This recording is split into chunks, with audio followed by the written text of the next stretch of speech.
எல்லாருக்கும் வணக்கம். இன்னைக்கு நம்ம ஒரு கவர்மெண்ட் ஜாப் நியூஸ் பத்தி இந்த வீடியோல பார்க்க போறோம். இது யார் ரிலீஸ் பண்ணியிருக்காங்க அப்படின்னு சொல்லி பார்த்தோம்னா, HPCL, அதாவது இந்துஸ்தான் பெட்ரோலியம் கார்பரேஷன் லிமிடெட். அவங்க இந்த ஜாப் நோட்டிபிகேஷனை ரிலீஸ் பண்ணியிருக்காங்க.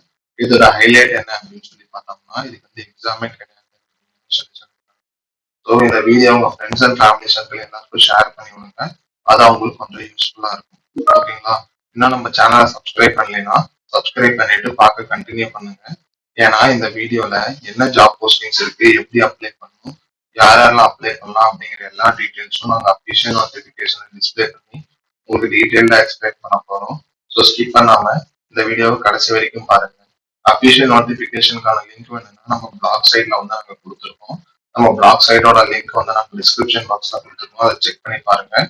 HPCL நோட்டிபிகேஷன் அப்படின்னு இருக்கும். அதை கிளிக் பண்ணீங்கன்னா உங்களுக்கு அஃபிஷியல் நோட்டிபிகேஷன் ரீடைரக்ட் ஆகும். இன்னும் மஹேந்திரா கம்பெனில இருந்து ரிலீஸ் பண்ண ஜாப் நோட்டிபிகேஷன் பத்தி நீங்க பாக்கலீங்கன்னா இந்த லிங்கை கிளிக் பண்ணி நீங்க செக் பண்ணி பாருங்க. ஓகேங்களா? இதுதான் HPCL இருந்து ரிலீஸ் பண்ண அஃபிஷியல் நோட்டிபிகேஷன். ஓகேங்களா? இது அக்ராஸ் இந்தியா, அதாவது ஆல் லொகேஷனுக்கும் இந்த ஜாப் நோட்டிபிகேஷன் சொல்லி என்ன ஒர்க்னு சொல்லி பாருங்க. Zonal officers, regional officers, terminals, pipeline networks அப்படின்னு சொல்லிட்டு நிறைய ரீஜன் அவங்க வேகன்சிஸ் ரிலீஸ் பண்ணியிருக்காங்க. அது என்ன வேகன்சி அப்படின்னு சொல்லி பார்த்தோம்னா, கிராஜுவேட் அப்ரெண்டிஸ் வேகன்சிஸ் அவங்க ரிலீஸ் பண்ணியிருக்காங்க. இது எல்லாமே ஆன்லைன்ல தான் அப்ளை பண்ணணும். என்னைக்கு ஸ்டார்ட் ஆச்சு அப்படின்னு சொல்லி பார்த்தோம்னா 16th of May ஸ்டார்ட் ஆச்சு. 30th of May last day. So இன்னும் ஒரு 8 நாள் இருக்கு. ஸோ நீங்க ஈஸியா அப்ளை பண்ணிக்கலாம். நீங்க எந்த பிரான்ச்சா இருந்தாலும், அதாவது இன்ஜினியரிங்ல எந்த பிரான்ச்சா இருந்தாலும் நீங்க தாராளமா அப்ளை பண்ணிக்கலாம். அதாவது civil, mechanical, electrical, electronics, IT எந்த டிபார்ட்மெண்டா இருந்தாலும் அப்ளை பண்ணிக்கலாம். ஒரு இம்பார்ட்டன்ட் என்னன்னா, நீங்க ஏஜ் லிமிட் 18ல இருந்து 25 மட்டும்தான் இருக்கணும் அப்படிங்கறத சொல்லியிருக்காங்க. ஓகேங்களா? இப்ப உங்களுக்கு எவ்வளவு மார்க்ஸ் இருக்கணும் அப்படின்னு சொல்லி பார்த்தோம்னா 60% ஆஃப் மார்க்ஸ் இருந்தாலே போதும்.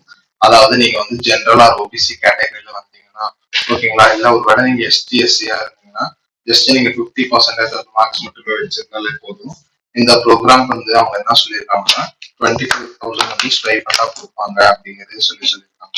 ஓகேங்களா? இதுக்கு என்ன எலிஜிபிலிட்டினா, நீங்க ஜஸ்ட் இந்தியன் சிட்டிசனா இருந்தாலே போதும்.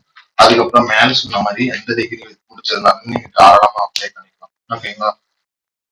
நெக்ஸ்ட் எப்படி அப்ளை பண்ணும் அப்படின்னு சொல்லி பார்த்தோம்னா, நீங்க இந்த லிங்க்ல போயிட்டு ஃபர்ஸ்ட் நீங்க சைன் அப் பண்ணணும். சைன் அப் பண்ணதுக்கு அப்புறம் அவங்க ஒரு வேலிட் வெரிஃபிகேஷன் இமெயில் கொடுப்பாங்க. ஓகேங்களா? அந்த இமெயில்ல உங்களுக்கு எல்லா டீடைல்ஸ் இருக்கும். அதுக்கப்புறம் இந்த லிங்கை யூஸ் பண்ணி நீங்க இந்த போஸ்டிங் தாராளமா அப்ளை பண்ணிக்கலாம். ஓகேங்களா? இப்ப நீங்க அப்ளை பண்ணும்போது ஒருத்தர் ஒரு அப்ளிகேஷன் மட்டும் தான் போடணும் அப்படிங்கறத சொல்லியிருக்காங்க. நெக்ஸ்ட் என்னன்னு சொல்லி பார்த்தோம்னா, நீங்க எந்த இன்ஜினியரிங் பிரான்ச்சோ அந்த இன்ஜினியரிங் பிரான்ச்சை கரெக்டா செலக்ட் பண்ணணும். ஓகேங்களா? அதாவது என்ன இன்ஜினியரிங் பிரான்ச் வேகன்சிஸ் ரிலீஸ் பண்ணிருக்காங்களோ அந்த இன்ஜினியரிங் பிரான்ச்குள்ளார நீங்க இருந்தீங்கன்னா அதை மட்டும் தான் நீங்க செலக்ட் பண்ணணும். வேற எதுவும் செலக்ட் பண்ணக்கூடாது. அதுக்கப்புறம் பர்சனல் டீடைல்ஸ் என்னென்ன கேட்டிருக்காங்களோ அது எல்லாத்தையும் கரெக்டா ஃபில் பண்ணிட்டு உங்க பர்சனல் டீடைல்ஸ் வேலிடேட் பண்ணிக்கோங்க அப்படிங்கிற சொல்லியிருக்காங்க. நெக்ஸ்ட் என்னன்னா உங்க கான்டாக்ட் டீடைல்ஸ், அதுக்கப்புறம் உங்களுக்கு ப்ரிஃபரன்ஸ் இன்டர்வியூ சிட்டி. ஸோ உங்களை இன்டர்வியூக்கு கூப்பிடுவாங்க. அந்த இன்டர்வியூ சிட்டி என்ன உங்களுக்கு ப்ரிஃபரன்ஸோ அந்த ப்ரிஃபரன்ஸ் இன்டர்வியூ சிட்டி நீங்க செலக்ட் பண்ணிட்டு உங்க குவாலிஃபிகேஷன் டீடைல்ஸ் எல்லாத்தையும் நீங்க கொடுத்துட்டு உங்க பாஸ்போர்ட் சைஸ் போட்டோ, சிக்னேச்சர் எல்லாத்தையும் நீங்க அப்லோட் பண்ணணும். ஓகேங்களா? அது எல்லாத்தையும் நீங்க அப்லோட் பண்ணிட்டு ஃபைனலா உங்க அப்ளிகேஷனை சப்மிட் பண்ணணும். அப்படி அப்ளிகேஷனை சப்மிட் பண்ணதுக்கு அப்புறம் உங்களுக்கு HPCL அப்ளிகேஷன் நம்பர், அந்த அப்ளிகேஷன் நம்பர் உங்களுக்கு ஜென்ரேட் ஆகும். அந்த அப்ளிகேஷன் நம்பரை நீங்க நோட் பண்ணி வச்சுக்கோங்க. ஓகேங்களா? நெக்ஸ்ட் என்ன அப்படின்னு சொல்லி பார்த்தோம்னா, இந்த ட்ரைனிங் 1 இயர் அவங்க கொடுக்குறாங்க அப்படிங்கறத சொல்லியிருக்காங்க. அதுக்கு ஆல்ரெடி சொன்ன மாதிரி ஸ்டைபண்டா 25,000 வரைக்கும் கொடுப்பாங்க அப்படிங்கறத சொல்லியிருக்காங்க. ஓகேங்களா? இதோட இந்த வீடியோ வைண்ட் அப் பண்ணிக்கலாம். இந்த அப்ளிகேஷன் போடுறதுக்கு டெமோ வீடியோ வேணும்னா நீங்க டெமோன்னு சொல்லிட்டு கமெண்ட் செக்ஷன்ல கமெண்ட் பண்ணுங்க. நான் உங்களுக்கு டெமோ வீடியோ அப்லோட் பண்றோம். தேங்க்ஸ் ஃபார் வாட்சிங்.